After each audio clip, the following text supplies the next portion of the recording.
Let's start with you, Cindy.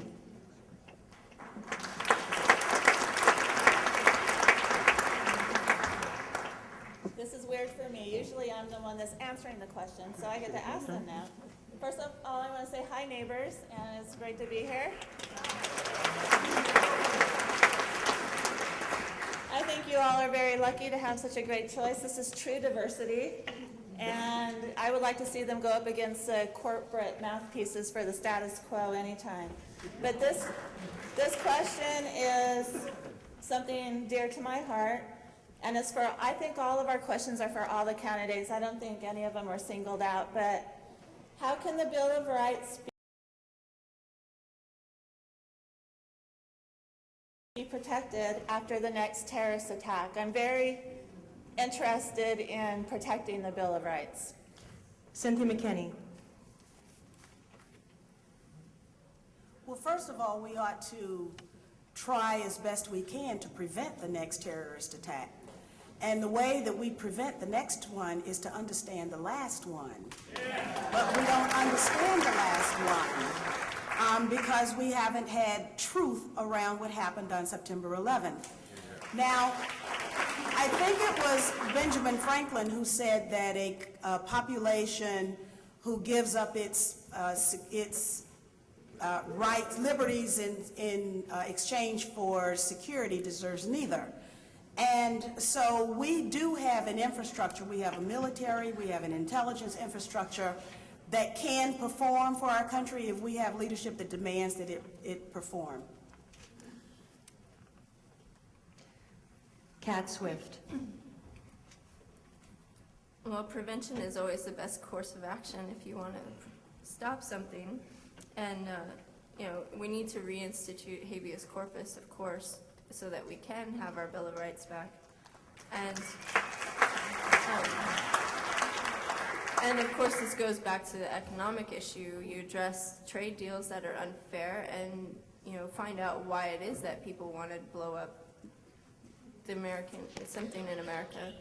And then, deal with those issues at the core level instead of just responding to the backlash.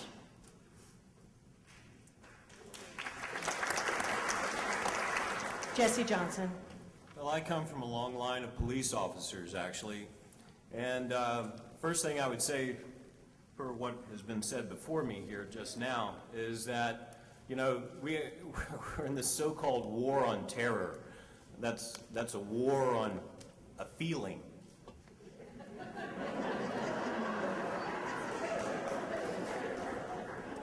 So I think it's a little misplaced. As a police officer, a police detective looks at the evidence, and he doesn't look at one shred of evidence that's repeated over and over and over through the media or any other place, any shred of evidence that he hears 100 times. He believes in the 100 shreds of evidence that leads him to one final conclusion. And I think that any terrorist act, which is the crime of the century, needs to be treated as a crime. It's not an excuse for war.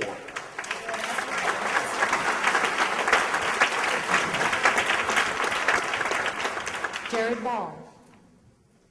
Ward Churchill is right. That's right. I could just stop there right now. He is right. But we have completely, and I got this from a panel convened by our dear sister McKinney, where he spoke there. We have the polarities, I think he said, of the definitions completely reversed. What is being practiced in this country is terrorism against the citizens of this country. We have to deal with that first. Those who are resisting that are engaged in counterterrorism, whether we agree with it or not. That is how we have to understand it. We have to understand that for many of us in this country, the relationship we have with the institutions is terroristic.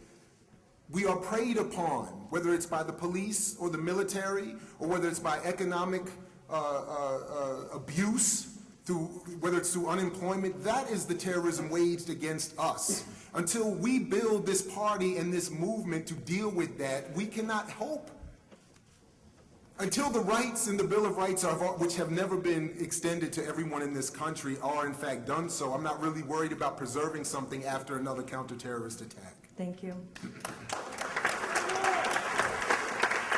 Ken Mesplay. Yeah, I would echo what I'm already hearing, reinstitute habeas corpus. Really what we need are more forums like this, more real debates where these real issues are discussed. One thing you can do is get more people to register Green and support Green candidates, especially local Green candidates, because this is a long-range movement. So keep asking those questions. Don't be silent. Bear in mind, remind yourselves that war is terror, and that our government terrorizes ourselves, or at least tries to do so.